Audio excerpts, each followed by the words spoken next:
"You can't park here, sir," barked Officer Mitchell, his voice sharp enough to slice the humid afternoon air. Major General Isaiah Cole stepped out of his sleek black Escalade, the heat of the Georgia sun bouncing off his pressed uniform. His gold insignia gleamed against the deep navy of his jacket, but Officer Mitchell didn't seem to notice. Or maybe he just didn't care. "Sir, you need to move your vehicle," Mitchell said again, walking toward Isaiah with an aggressive swagger, his hand resting casually on the butt of his holstered weapon.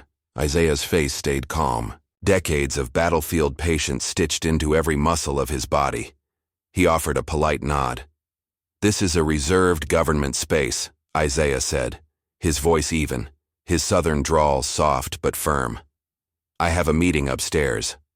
Mitchell chuckled, glancing at his partner, a younger officer named Reed, who smirked like they were sharing some private joke. "Doesn't matter who you think you are. Rules are rules," Mitchell said, circling the Escalade like a vulture. "No government plates, no access." Behind him, Reed shook his head, scribbling something on a ticket pad. Isaiah could feel the stares, office workers in their business casual uniforms, watching from the steps. A woman carrying a latte paused mid-sip. A man in a suit adjusted his tie uncomfortably. No one said a word. The heavy Atlanta air pressed against Isaiah's skin, but he didn't flinch. His right hand slowly retrieved a slim leather wallet from his breast pocket, flipping it open. Inside, his Department of Defense credentials gleamed under the sunlight. "I'm Major General Isaiah Cole," he said quietly. "Pentagon." Mitchell squinted at the badge but didn't move closer to inspect it.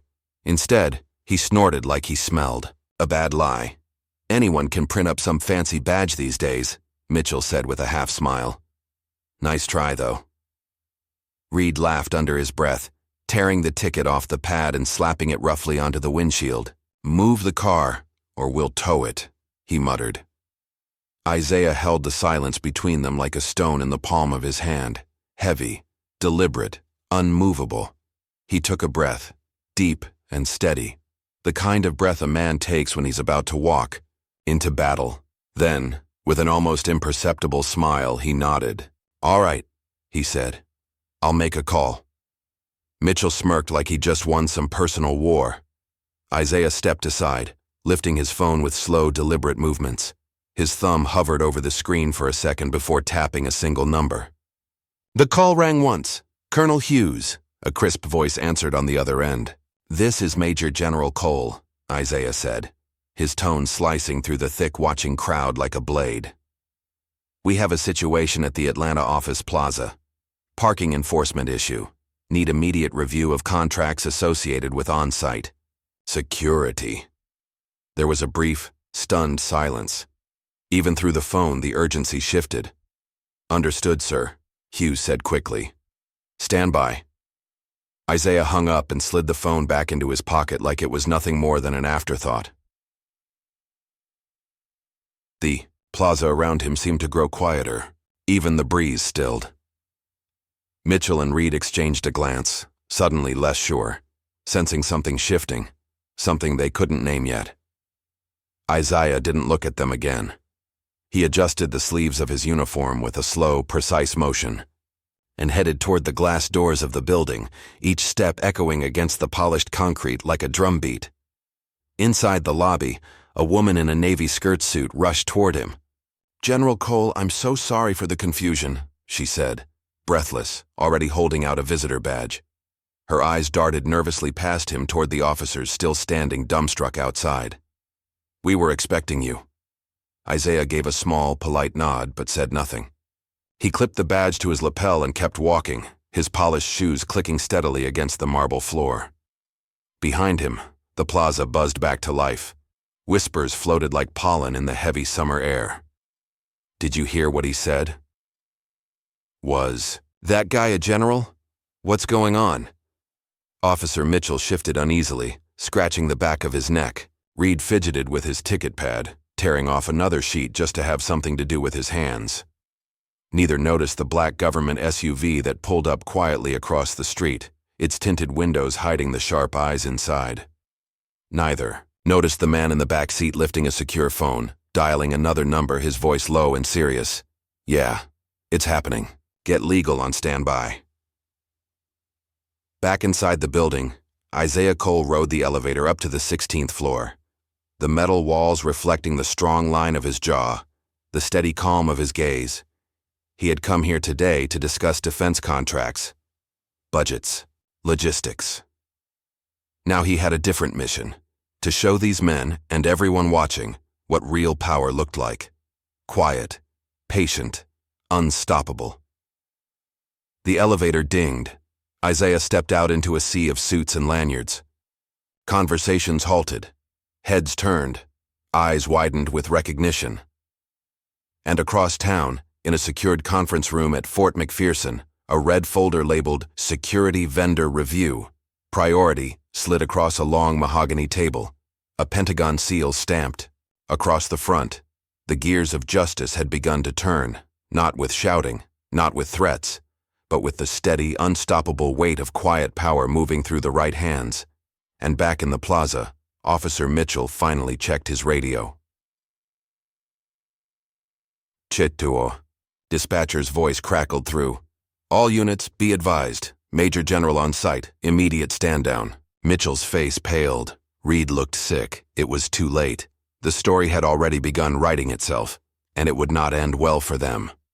Sir, you're causing a disturbance, Mitchell snapped, stepping closer to the lobby doors, his hand still near. His weapon. Isaiah paused mid-stride, pivoting slowly. His dark eyes, steady, clear, unreadable, met Mitchell's. Behind him, the receptionist gasped softly, frozen halfway through dialing a number she now realized she no longer needed to call. The entire lobby held its breath. Isaiah said nothing.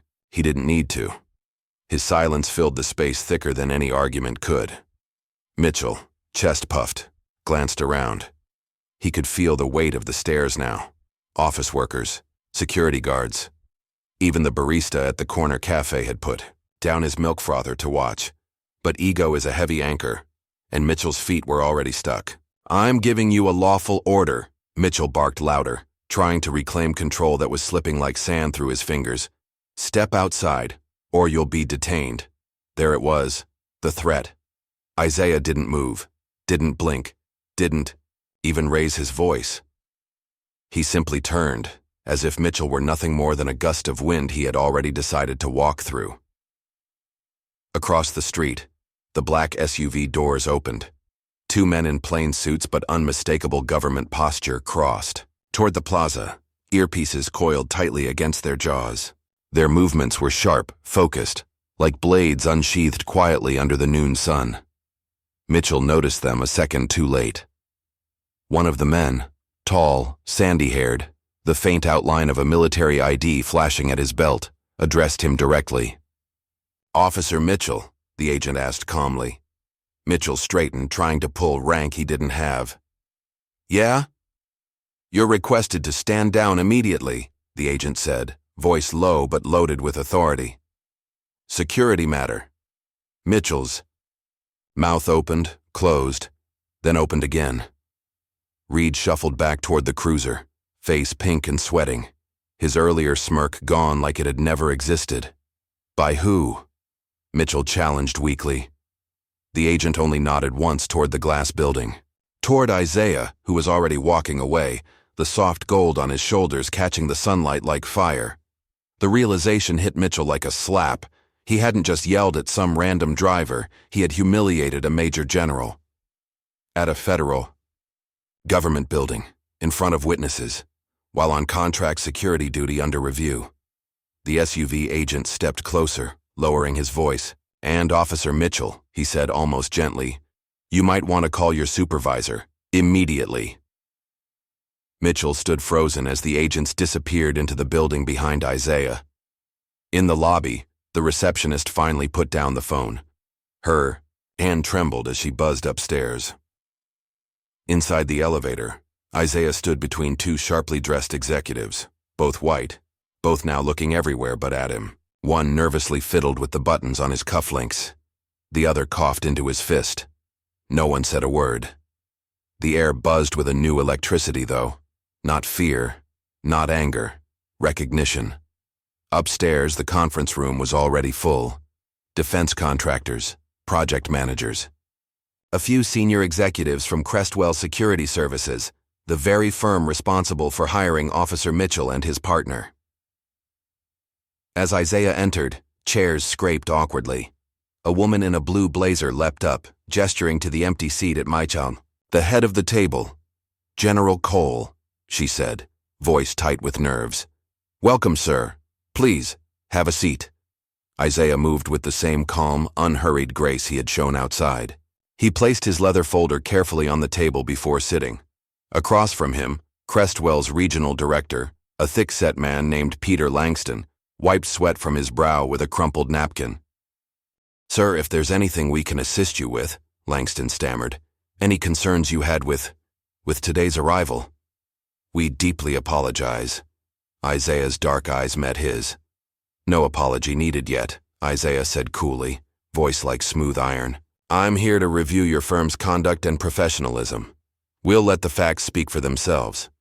Langston swallowed hard. One of the younger executives, a woman with short blonde hair and a trembling pen in her hand, tried to smile. Of course, sir. Full cooperation. Complete transparency. Isaiah simply nodded once. Meanwhile, downstairs, Mitchell's supervisor had finally arrived, a broad-shouldered man named Captain Ross, face red and furious, barked at Mitchell and Reed to get in the cruiser. We're pulling you off this site, he growled under his breath. Effective immediately. But, Mitchell started. No buts, Ross snapped. Orders from the Pentagon, genius. The Pentagon. Mitchell slumped into the passenger seat, face burning, with humiliation. Across the plaza, civilians whispered, some pulling out their phones. Already a few were posting shaky videos. Already the story was spreading. Cops harass a black general outside government building. By sunset, it would be on Twitter. By midnight, it would be on local news. By morning, it would reach Washington.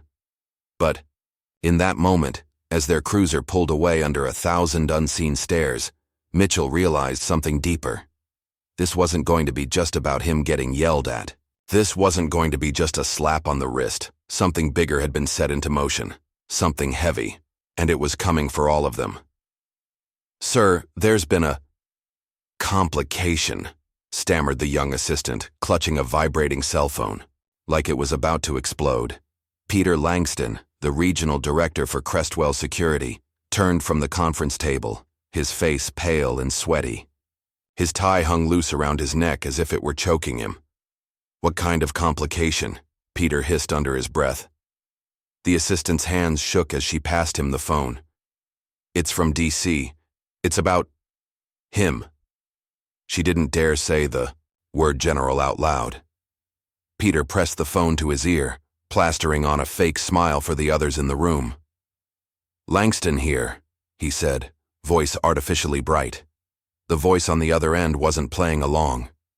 This is Deputy Undersecretary Maddox, the clipped no-nonsense tone barked. I just received a direct inquiry from General Cole's office about Prevail's conduct today. Effective immediately. All current and pending Prevail government security. Contracts are suspended pending investigation. Peter's fake smile cracked like ice underfoot. I understand, he stuttered. No, you don't, Maddox said, voice cold enough to frost the line. If this becomes public, the optics will destroy you. Fix it. Fast. The call ended with a dead click. Peter lowered the phone, blinking like he had just been smacked. Around the table, everyone sensed it. A shift in gravity. A bomb about to detonate. Isaiah sat calmly at the head of the table, thumbing slowly through the Prevail proposal packet, as if he hadn't heard a thing. The silence was unbearable. So, Isaiah said finally, not looking up. Let's begin. His voice was gentle. Deceptively gentle. The kind of calm you hear before a storm tears the roof off. Langston swallowed and sat down hard. Across town, Officer Mitchell and Reed sat in a grim, fluorescent-lit conference room at the downtown precinct, stripped of their badges for administrative review. Their supervisor, Captain Ross, paced back and forth, muttering curses under his breath. You idiots don't understand what you did, Ross snapped. You didn't just harass some random black guy. You humiliated a major general, in full uniform, in front of civilians, At a federal building. Reed's voice was barely a whisper. We didn't know. You should have known, Ross thundered, slamming a folder on the table. Every officer on city contract sites gets briefed on high-profile personnel. You think they wear that many medals for fashion? Mitchell sat frozen. The yadi. Blood drained from his face. Ross leaned in close, lowering his voice to a dangerous hiss. You're not going to get a slap on the wrist. You're not going to get transferred. You're going to get sued. You're going to lose your certifications. And if this goes public, you're going to be done. Outside the precinct, news vans were already gathering it. The Pentagon. Colonel Hughes stood at a secure window overlooking the Potomac River, briefing a senior general. General Cole requested a quiet investigation, Hughes said, his voice measured. But with public video already circulating, we recommend full contract review and public statement supporting him. The senior general, an older black man with weary eyes, nodded slowly. Make sure the message is clear, he said. We don't tolerate disrespect toward our officers, especially not our own. Hughes tapped a message into a secured line. Across the country, in newsrooms and on social media, headlines began flashing. Black Major General harassed by security officers.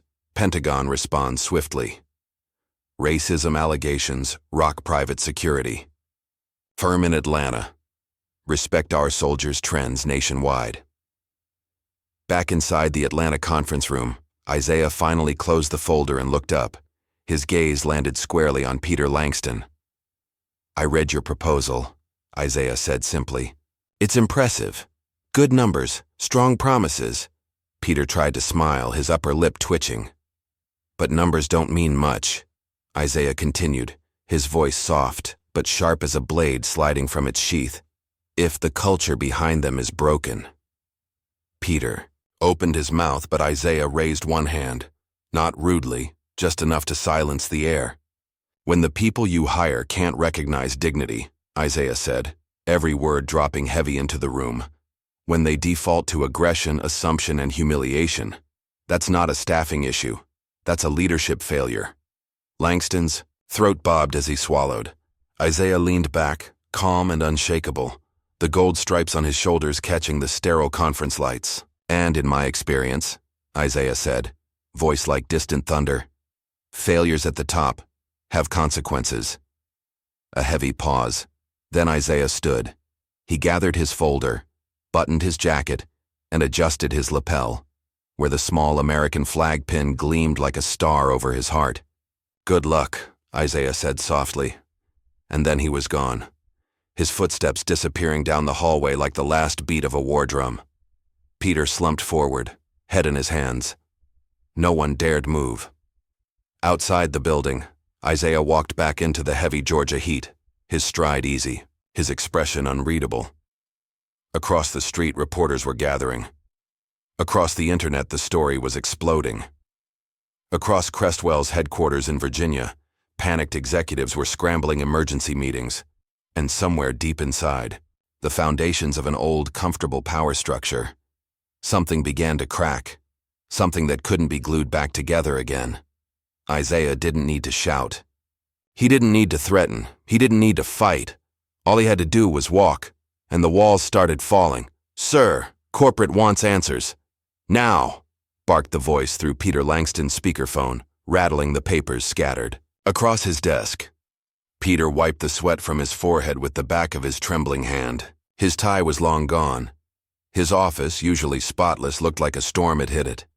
Half-drunk coffee, stacks of open folders, a laptop chiming endlessly with unread emails. I'm working on it, Peter croaked, voice hoarse. Not good enough, the voice snapped. The Pentagon called twice. News outlets are asking for statements and...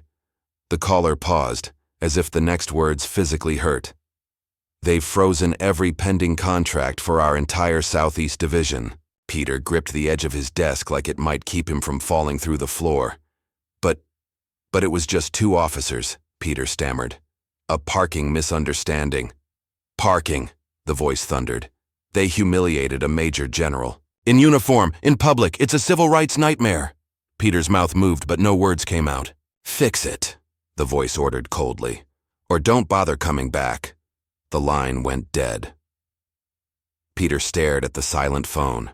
Outside his glass office walls, Crestwell's Atlanta division was unraveling, staff whispering, emails flying, PR managers pacing with cell phones glued to their ears, mouthing panicked words like damage control and liability. Meanwhile, on Twitter, "Respect Our Soldiers" was still trending. Clips of the officers yelling at Isaiah had been shared 200,000 times in 3 hours. And now, worse, celebrities were weighing in. NFL players, veterans groups, civil rights attorneys. It wasn't a fire anymore. It was a hurricane. Back at the plaza, Isaiah Cole sat quietly inside the Escalade, parked now in a VIP spot, freshly painted, government only. The windows were tinted so dark no one could see his face, but inside he watched it all unfold, phone in hand, scrolling silently. He hadn't posted anything, hadn't spoken to the press, hadn't given a single comment.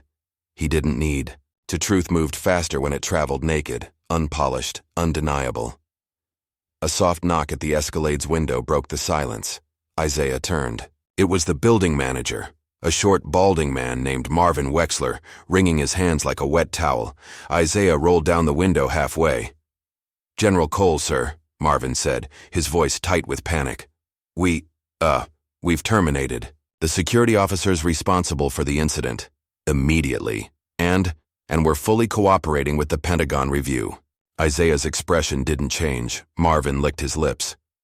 "Also, we're renaming the main lobby after you." A small gesture of apology. Isaiah looked at him for a long moment. Then finally, he spoke, his voice cool, heavy with unspoken weight. "I didn't ask for a nameplate." Marvin wilted visibly. "I asked for accountability," Isaiah said. Then he rolled the window back up, leaving Marvin standing there, small and sweating, in the heavy afternoon sun. Across the city, Crestwell's corporate lawyers were tearing into each other on emergency Zoom calls. "This is breach of federal respect codes," one barked. "The optics are catastrophic," another chimed in. "Potential class action suits if we don't handle this right." The CEO of Crestwell, a broad-shouldered man named Richard Bowers, listened in silence, his jaw clenching tighter with every word. Finally, he raised one hand, cutting through the noise. "Langston's division is done," Bowers said flatly. "Effective immediately. Fire him." "But," someone started. "Fire him," Bowers repeated, softer now, deadlier. "Then schedule a public apology. Offer full cooperation with any federal reviews. And if the general wants blood," he leaned closer to the camera, his blue eyes sharp as glass, "give it to him." No one argued. Within an hour, Peter Langston was escorted out of Crestwell's Atlanta office. No box of belongings, no farewell speeches, just a silent walk past a dozen gaping employees, and a door that closed behind him like a tomb. That same evening, Isaiah sat in a quiet booth at a small Southern kitchen restaurant, an off-the-map place where the waitresses knew him by name and the sweet tea flowed like water. He ate slowly, savoring fried catfish and collard greens, while the television over the bar played the evening news. Breaking tonight. Fallout continues after footage surfaced showing 2 private security officers confronting Major General Isaiah Cole, sparking outrage across the country. Isaiah chewed thoughtfully, watching the screen without emotion. Across the ticker, bold letters crawled, "Crestwell security contracts frozen. CEO issues public apology." An old man in a veteran's cap sitting 2 booths down tipped his glass toward Isaiah in quiet salute. Isaiah returned the gesture with a nod, small and respectful. Power didn't always come from noise, from shouting, from rage. Sometimes it came from patience, from dignity, from simply standing so still, so true, that the whole world had no choice but to shift around you. Outside the restaurant, the sky burned deep orange, the sunset bleeding into the horizon like a slow, unstoppable fire. A storm had passed through Atlanta that day, and it had left new ground behind, the kind of ground where things could finally be rebuilt. Different, stronger, better. Isaiah finished his meal, left cash under the plate, and stepped out into the cooling night. Across town, Lawyers, executives, politicians, and reporters scrambled like ants trying to salvage their broken walls. And Isaiah, Cole, he simply walked, shoulders back, eyes forward, into the deepening dark. Calm, silent, unstoppable. "General Cole, will you be pressing charges?" The reporter shoved a microphone toward him as he stepped out of the restaurant, flashbulbs flickering like summer lightning.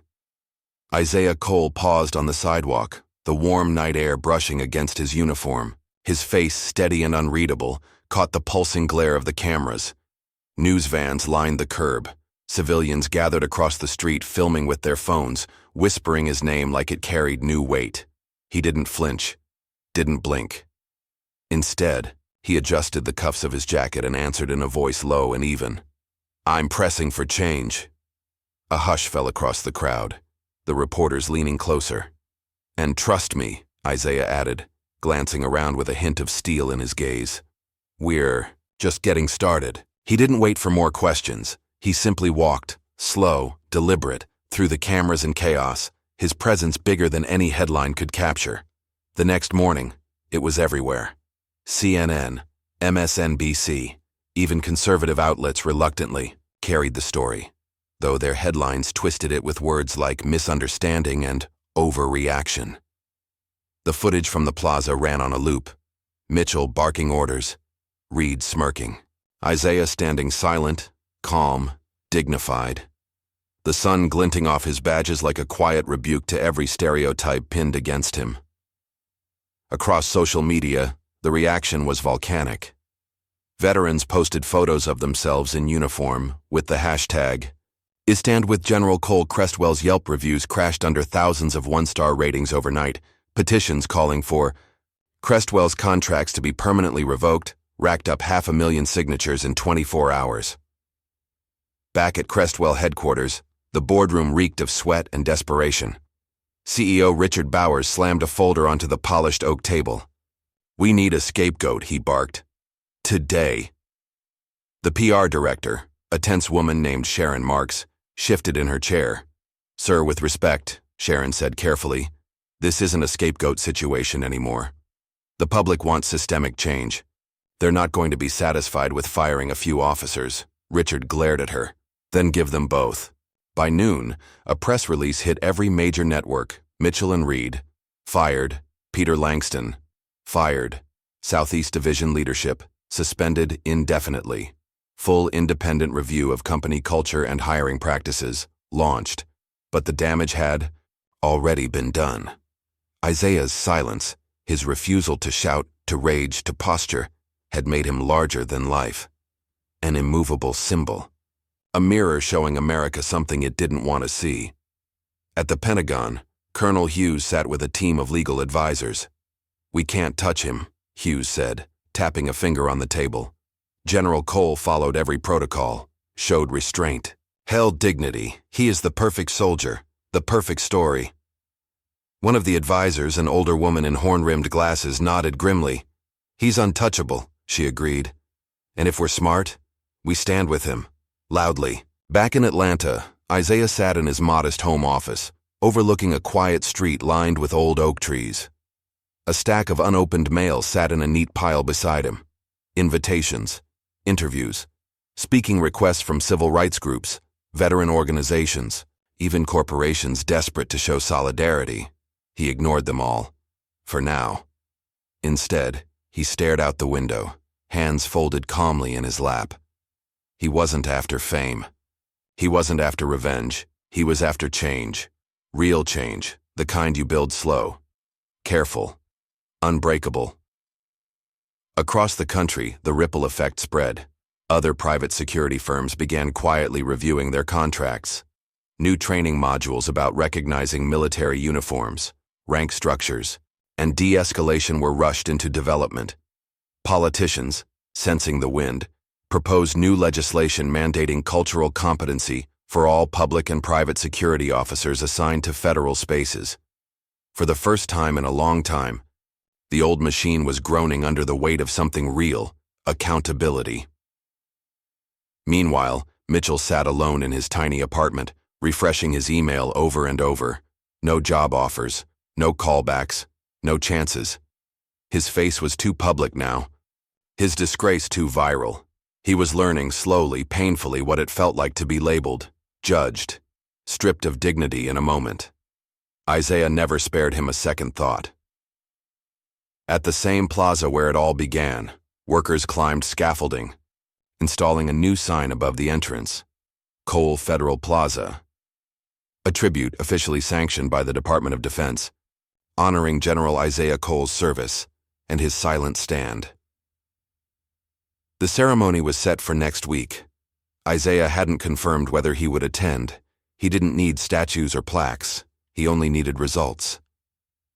In a small interview clip aired that night, a young black veteran summed it up perfectly.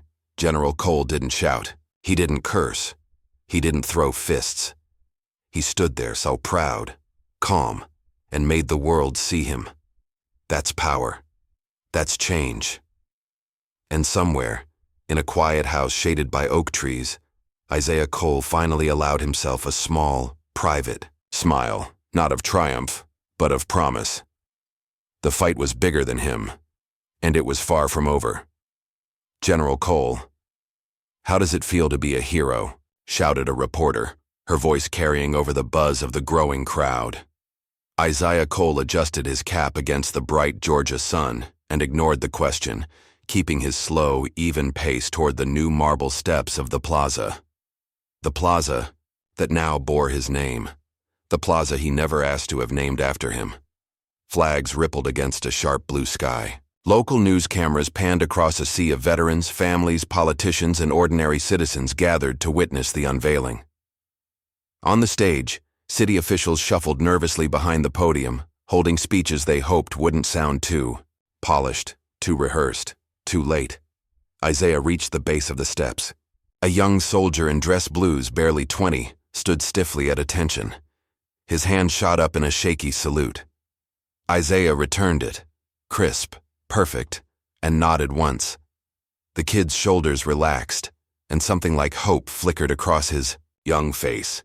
Behind him, another reporter called out, "General, do you have anything to say to the country today?"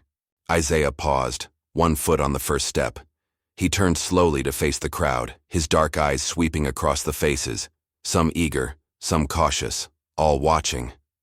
For a moment, the world held its breath.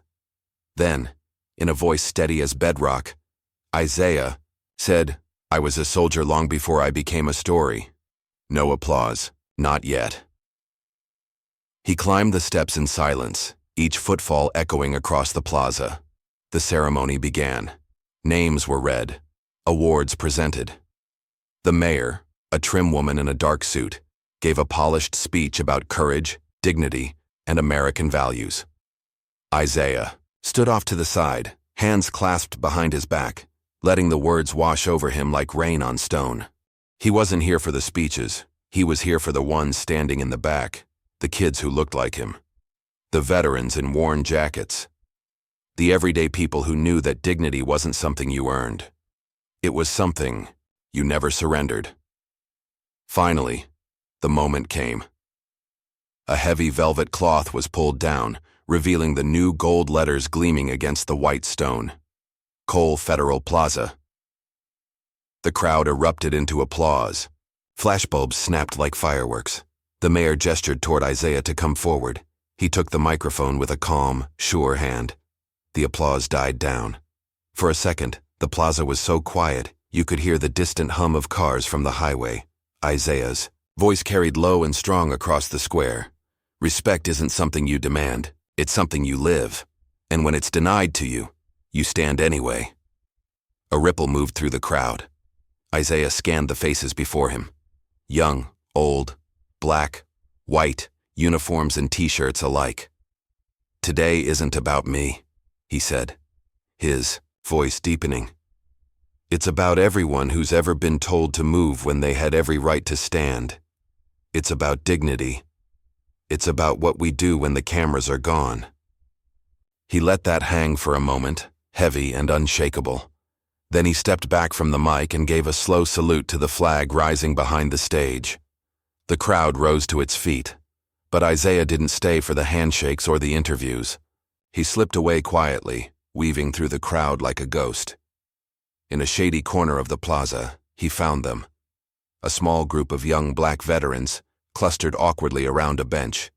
They straightened as he approached, nerves buzzing off them, like static. One of them, a skinny kid with wide eyes and a name tag that read Mason, stepped forward.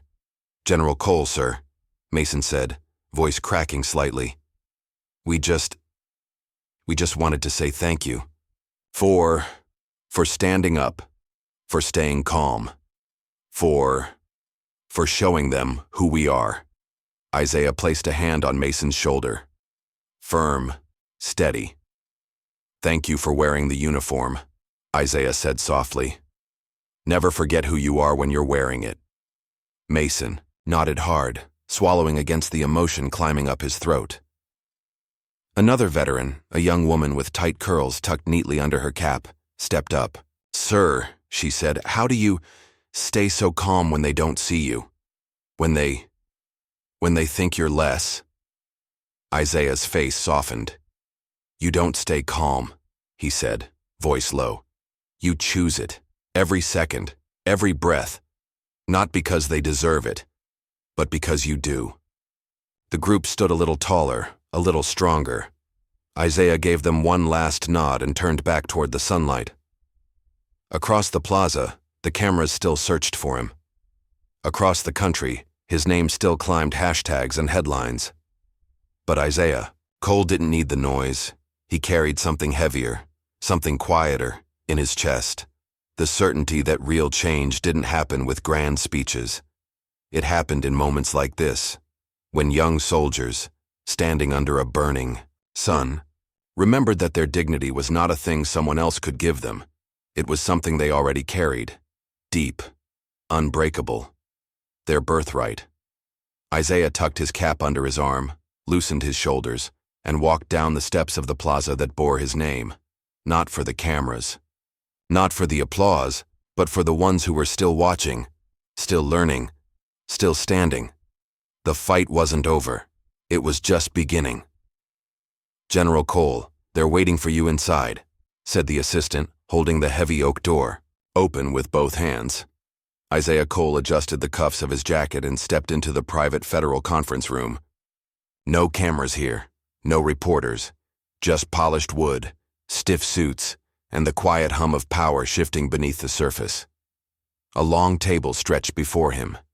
Seated at it were men and women in navy blazers, with flag pins and folders neatly lined, up in front of them. At the head sat Deputy Secretary Maddox, sharp-eyed, sharp-tongued, the same man who had once tried to control the fallout from the plaza incident. Now he leaned forward, hands clasped tightly as Isaiah approached. "General Cole," Maddox said, rising halfway in an awkward half-bow. "Thank you for joining us." Isaiah nodded, but didn't smile. He didn't take the seat they offered immediately. He stood, letting the silence fill the room, letting the discomfort rise. Only when the tension stretched tight enough to hum did he slowly lower himself into the chair. The air shifted. Maddox cleared his throat. "First, let me personally apologize, again, for the unfortunate incident." Isaiah said nothing. Maddox tried to smile. "You've handled the situation with incredible dignity. Your actions have sparked important conversations across the country." Still, Isaiah didn't speak. He waited. Finally, one of the women, a civilian legal advisor with silver hair and wary eyes, leaned forward. "General," she said carefully, "we understand you've requested this meeting to discuss broader reforms." Isaiah's voice when he spoke was low and steady. "I didn't request this meeting to talk." They blinked at him. Isaiah opened a slim leather folder in front of him, not full of speeches but of action items. Real ones. "The plaza was a symptom," Isaiah said, "not the disease." He slid the first document across the table. A proposal for mandatory federal de-escalation and racial bias training for all private contractors working at government sites. "This isn't optional," Isaiah said. "This is national security. If your contractors can't tell the difference between a threat and a veteran, they are the threat." Maddox flushed slightly but said nothing. Isaiah slid the next paper across. A demand for transparent federal reporting on contractor misconduct. A system where abuses could not be hidden under private arbitration agreements. No more burying complaints, Isaiah said. Another paper. Guidelines for recognizing and respecting military insignias and uniforms in all public security settings. Another, an independent oversight board made up of veterans from diverse backgrounds, to review civilian security practices. The stack grew. So did the silence in the room. Isaiah leaned back, letting it all settle. "You want to honor service?" Isaiah said finally, voice like gravel and iron. "Start by making sure service members don't have to prove their humanity on American soil." One of the younger men at the table, a new deputy with bright eyes and trembling hands, finally found his voice. "General Cole," he said, "these are significant reforms." Isaiah didn't flinch. "Good," he said. Maddox shifted in his seat. It's a lot to implement." Isaiah's eyes locked on his. "So was desegregation," Isaiah said, his voice cutting clean through the room. "So was voting rights. So was every scrap of dignity this country ever had to be dragged kicking and screaming into recognizing." A long, heavy pause. Then Maddox sighed, defeated. "We'll start the process," he said, immediately. Isaiah didn't thank him. Change was not a favor. It was a debt being repaid. The meeting ended with stiff handshakes and murmured promises. But Isaiah didn't linger. He stepped back into the hallway where sunlight streamed through the tall windows, dust motes dancing like tiny planets around him. Waiting for him there was Colonel Hughes, arms folded, a rare smile tugging at the corners of his mouth. "You shook them," Hughes said quietly. Isaiah didn't smile back. He just adjusted his cap. "They needed shaking," he said. The two men walked together down the long, marble-floored hallway, boots echoing softly. Hughes spoke again, more serious now. "You know, you could cash all this in," he said. "Book deals, TV appearances, a Senate run if you wanted it." Isaiah chuckled low in his throat, the sound more tired than amused. "I'm not interested in headlines," he said. "I'm interested in making sure the next kid doesn't have to earn respect twice. Once when he enlists and again when he comes home wearing the wrong skin." Hughes nodded, understanding. They paused at the heavy double doors leading out to the city. "You sure you want to go back to Atlanta?" Hughes asked. Isaiah's gaze drifted out to where the sun burned low over the horizon. "That's where the work is," he said. Outside, another small group of young soldiers waited. No microphones, no banners, just a quiet line of men and women standing at attention, waiting for him. Isaiah Cole straightened his jacket, squared his shoulders, and pushed open the doors. The future wasn't built in conference rooms. It was built in moments like this, in the quiet exchanges between those who refused to bend, refused to break. And Isaiah Cole, he was just getting started. "Not everybody's happy about you, General," said the driver, glancing nervously into the rearview mirror as he pulled into downtown Atlanta. Isaiah Cole didn't react. He sat in the back seat, hands resting lightly on his knees, watching the city slide past. The glitter of glass towers, the scrawl of murals on brick walls, the endless rush of traffic. A city that had celebrated him in the headlines. But now, he could feel it in the air. Not celebration. Something colder. Something slower. Resistance. "They say you embarrassed a lot of folks," the driver added cautiously, tapping the steering wheel. "Cost some people a lot of money." Isaiah's gaze didn't leave the window. "Good," he said quietly.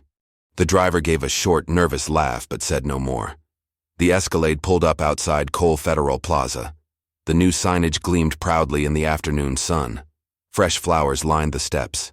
A bronze plaque honored Isaiah's service and the quiet revolution he had sparked. But across the street, a small group of protesters had gathered. Not the kind holding thank you signs. These were angrier. Tight-faced men in security uniforms, contract workers, some holding cardboard signs reading, "Respect all officers. No more witch hunts. Crestwell bought jobs." Isaiah stepped out of the car, heads turned, The murmurs started immediately. That's him. Yeah, the general who cost us our contracts, traitor. Isaiah moved forward calmly, each step measured, unbothered. A woman in a janitor's uniform stood on the corner, arms folded across her chest. She caught Isaiah's eye as he passed, and gave him a small, solemn nod. Support, hidden under layers of caution. He returned the nod and climbed the steps into the building. Inside, the air felt cleaner, newer. Receptionists smiled genuinely. Security guards stood a little straighter, more respectful, their eyes clear of the old suspicion. Change had arrived here. But outside, the old world was still fighting to keep its grip. Upstairs, Isaiah sat in a private office reviewing new hiring protocols. More background checks, mandatory de-escalation training, bias evaluations built into every promotion system. Real change, inked and filed, not just posted on a website. A knock came at the door. It was Marvin Wexler, the building manager. Thinner now, humbled by the firestorm, his voice always careful around Isaiah. "Sir, you might want to see this," Marvin said, holding out a laptop. Isaiah glanced at the screen. A video was playing, a secret meeting of former Crestwell employees and leaked footage, where they spoke of taking back their dignity, blaming Isaiah personally for their firings. One man, Mitchell, sat in the center, face hard and bitter. "He made us look like monsters," Mitchell said, his voice low and dangerous. "Took everything from us. Don't think we're gonna forget it." Isaiah closed the laptop gently. "They already forgot why they lost it," he said softly. Marvin shifted uncomfortably. "Should we increase security, sir?" Isaiah thought for a moment, then shook his head. "No," he said. "We don't win by building taller walls. We win by standing taller inside them." Still, when he left the office that evening, he noticed it. The glances, the cars slowing just a little too much when passing him, the tightening of shoulders among the old guard. He walked anyway, head high, footsteps steady. The fight wasn't over. It had just shifted. That night, Isaiah sat on the porch of his quiet home, the humid Georgia air pressing against him. He watched the stars blink open one by one, slow and stubborn against the urban glow. He thought about what real leadership meant, not speeches, not ceremonies. Courage, the kind that stayed steady even when the applause died out. The kind that stood its ground even when old powers snarled and snapped from the shadows. His phone buzzed once on the table beside him. A text from Colonel Hughes. "Stay sharp. You've woken something bigger than you know." Isaiah read it twice, then locked the phone without replying. He already knew. He could feel it in the way the city breathed, shallow and cautious, like a boxer waiting for the next punch. But Isaiah Cole wasn't backing down. Not for protesters. Not for corporations. Not for anyone. Change was never handed over. It had to be taken. One breath, one step, one unshakable stand at a time. Inside the house, a new file sat on his desk. A quiet invitation from a coalition of veterans, civil rights leaders and lawmakers. They wanted him to lead a national task force, a task force to reshape how private security worked across the entire country. Isaiah didn't need to read the whole file to know what it meant. Bigger fights, bigger enemies, and a bigger chance to leave something permanent behind. He leaned back in his chair, the old wood creaking softly under his weight. Outside, in the dark, an engine idled once before pulling away. Slow, suspicious. He didn't get up, didn't turn on the lights. He just sat there, a steady shape in the night, letting the fear wash against him like a wave against rock, unmoving, unbreakable, waiting for the storm he knew was coming, and ready. "We got a threat warning." "Sir," said Officer Ramirez, voice low and tense as he approached Isaiah's parked Escalade outside Cole Federal Plaza.